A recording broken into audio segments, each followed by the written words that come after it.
محترم غازی صاحب، تاریخ انسانی کا خوش بخت ترین اور تاریخ انسانی کا مظلوم ترین انسان اگر کوئی ہیں تو وہ سیدنا حضرت عثمان ذو النورین، جامع القرآن، کامل الحیاء والایمان،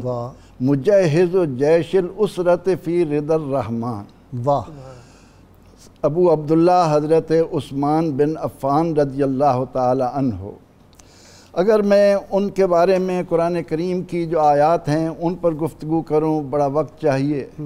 اختصار کے ساتھ میں جو بات عرض کرنا چاہتا ہوں سیدنا عثمان ذو النورین رضی اللہ تعالی عنہ کی بارگاہ میں وہ یہ ہے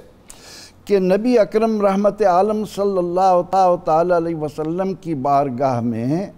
آپ کو جو قدر و منزلت حاصل تھی اس کا اندازہ تاریخ انسانی سے واقفیت رکھنے والے لوگ لگائیں کہ یہ وہ شخص ہیں جن پر نبی اکرم رحمت عالم صلی اللہ علیہ وسلم حدیبیہ کے مقام پر اپنی 19 سالہ ساری محنت لٹانے کے لیے تیار ہو گئے، اور رسول اللہ صلی اللہ علیہ وسلم سے ان کو اتنی محبت کہ سرداران مکہ کہیں کہ آؤ عثمان طواف کر لو، لیکن وہ فرمائیں کہ آقا کے بغیر میں خانہ کعبہ کا طواف کروں میرے لیے کیسے ممکن ہے؟ اور کتنی بڑی سعادت ہے کعبۃ اللہ کا طواف، عمرہ، کتنی بڑی سعادت ہے۔ قریش تو یہی سمجھ رہے تھے کہ کفار مکہ کہ یہ غنیمت جانیں گے اور بھاگ پڑیں گے، لیکن انہیں معلوم نہیں تھا کہ ایمان کی حلاوت تو نصیب ہی اس وقت ہوتی ہے جب انسان رسول اللہ صلی اللہ علیہ وسلم پر اپنا سب کچھ لٹانے اور قربان کرنے کے لیے آمادہ رہتا۔ سیدنا حضرت امیر المومنین عثمان بن عفان رضی اللہ عنہ کا ملت اسلامیہ پر یہ سب سے بڑا احسان ہے کہ اللہ رب العزت نے اپنی کتاب کے بارے میں فرمایا کہ اِنَّا نَحْنُ نَزَّلْنَا الذِّكْرَ وَإِنَّا لَهُ لَحَافِظُونَ، اور نبی اکرم رحمت عالم صلی اللہ تعالی علیہ وسلم نے حدیبیہ کے مقام پر جس کی سورہ فتح میں کتنی تعریف ہے، جو شخص ایمان کی حالت میں سورۃ فتح کو پڑھ کر حدیبیہ کے بارے میں جانے گا وہ کبھی بھی سیدنا عثمان رضی اللہ تعالیٰ عنہ کے بارے میں بدگمانی میں کم از کم مبتلا نہیں ہو سکے گا کہ اللہ کے نبی علیہ السلام نے اپنے ہاتھ کو اپنے ہاتھ میں رکھ کر فرمایا کہ یہ میرے عثمان کا ہاتھ ہے، اور آپ رسول اللہ صلی اللہ علیہ وسلم کا ہاتھ اللہ کا ہاتھ ہے، ید اللہ فوق ایدیہم، ਉਹਦੇ ਹੱਥ ਨੂੰ ਰੱਬ ਆਪਣਾ ਹੱਥ ਆਖੇ ہووے کافر جیڑا وقت آکے کہ اللہ کے نبی علیہ السلام یہ مرتبہ و مقام کیوں دے رہے تھے کہ نور نبوت دیکھ رہی تھی کہ اسی ہاتھ نے قرآن کریم کو قیامت تک کے لیے محفوظ کرنا ہے، امت کو اختلاف سے بچانا ہے۔ وہ جو بات آپ فرما رہے ہیں حضرت عثمان رضی اللہ میں نے وہ دیکھا ہے، وہ جو نسخہ ہے نا قرآن حکیم کا، وہ وہاں میں نے جی نہیں ترکی نہیں، وہ ہے تاشقند میں،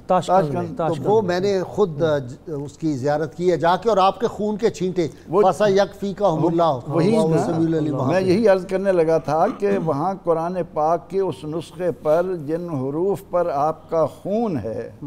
وہ بھی پکار کر ایک ایک مسلمان کو دعوت دے رہا ہے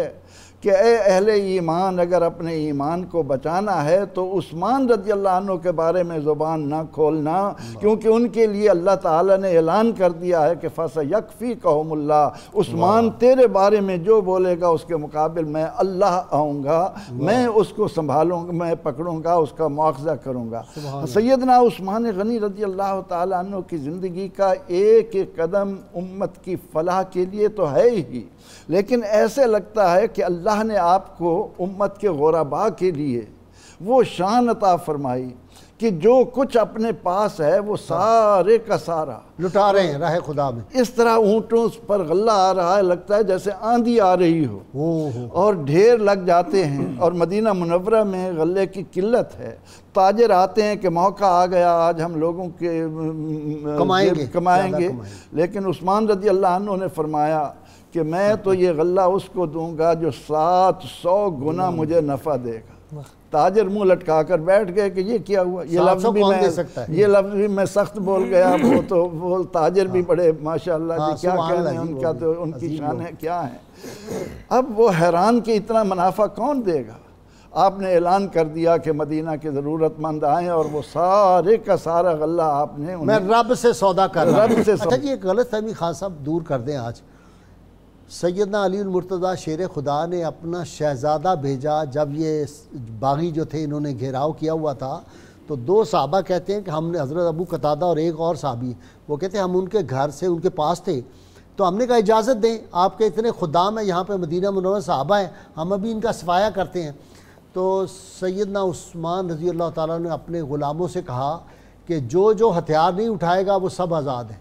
یعنی میں نہیں چاہتا کہ مدینہ منورہ میں یہ خون بہے جو ہے کلمہ گوؤں کا۔ میں نے اتنی دیر میں کہتے ہیں ہم جب باہر آ رہے تھے تو امام حسن علیہ السلام کے ہاتھ میں تلوار تھی اور وہ جا رہے تھے، ہم نے کہا کدھر جا رہے ہیں؟ انہوں نے کہا سیدنا عثمان کی حفاظت کے لیے جا رہا ہوں۔ جب وہاں پہنچے تو کہا آپ کا حکم کیا ہے، آپ خلیفۃ المسلمین ہیں، اور وہاں ایک لفظ کہا کہ آپ بالکل حق پہ خلیفۃ المسلمین ہیں، آپ بالکل حقدار اس خلافت کے، آپ حکم فرمائیں کہ میں کیا کروں، ابا جان نے مجھے بھیجا ہے۔ تو سیدنا عثمان نے فرمایا میرے بھتیجے بیٹا تم جا کے گھر پہ آرام کرو، میں نے کچھ تو خون نہیں کرنا، اللہ کے حکم کا انتظار کرتے ہیں۔ جی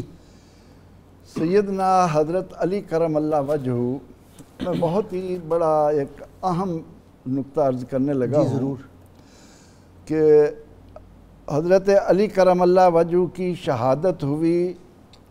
اور اس پر آج تک اہل ایمان غم کا اظہار کرتے ہیں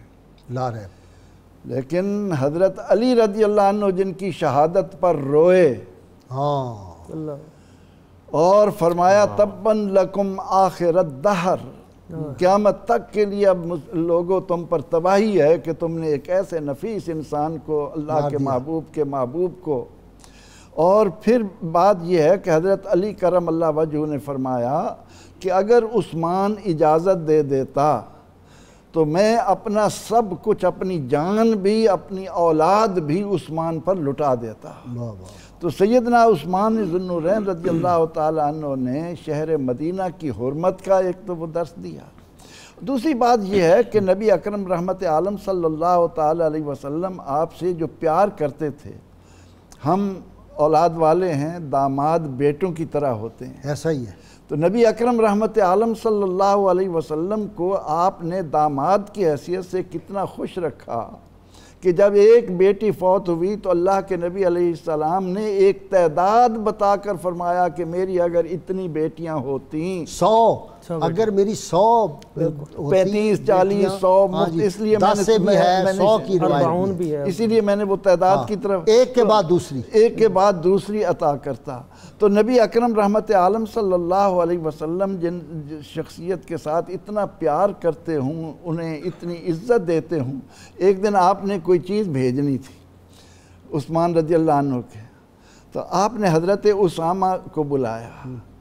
اور انہیں وہ چیز دے کر فرمایا کہ جاؤ یہ عثمان کے گھر دے آؤ رضی اللہ عنہ۔ وہ حضرت اسامہ رضی اللہ عنہ جب واپس آئے تو نبی اکرم رحمت عالم صلی اللہ علیہ وسلم نے انہیں سامنے بٹھا کر فرمایا اسامہ دیکھا جوڑی کیسی تھی؟ ہائے ہائے ہائے ہائے ہائے ہائے، یہ بچے تھے ابھی؟ جی ہاں یہ بچے تھے۔ کیا ایسے حسین لوگ تم نے دیکھے، ایسی حسین جوڑی کوئی تمہیں اور نظر آئی ہے؟ تو نبی اکرم رحمت عالم صلی اللہ علیہ وسلم کے ابرو کے اشارے پر سب کچھ لٹانے والے، امت مسلمہ کے ایک ایک شخص کا درد اپنے دل میں رکھنے والے، آپ نبی اکرم رحمت عالم صلی اللہ علیہ وسلم سے امت کی بھلائی کی دعائیں کرنے والے، لوگوں کو آزاد دلانے والے۔ جب ہم قرآن کا مطالعہ قبیلہ مدر اور ربیہ دونوں کی اتنے لوگوں کے برابر شفاعت کریں گے تو درد ہے امت کا۔ قرآن کریم میں جو بات آئی کہ الم نجعل لہ عینین ولسانا وشفتین وہدیناہ النجدین فلاقتحم العقبہ، جب ہم نے انسان پر نوازشات کی اتنی بارش کی ہے تو یہ اسلام کا حسن کیوں نہیں حاصل کرتا؟ وما ادراک ما العقبہ، تمہیں معلوم ہے وہ اسلام کا حسن کیا ہے؟ فک و راقبہ، غلام آزاد کرنا، لوگوں کو غلامی سے آزاد کرنا، نبی رحمت صلی اللہ علیہ وسلم کے اس یار نے، اس بیٹے نے، اس صحابی نے، اس خادم نے، اس غلام نے آزادی انسانیت میں حریت فکر کے ساتھ ساتھ ان کو غلامی سے آزادی دلانے میں جو کردار ادا کیا ہے، بے مثال ہے۔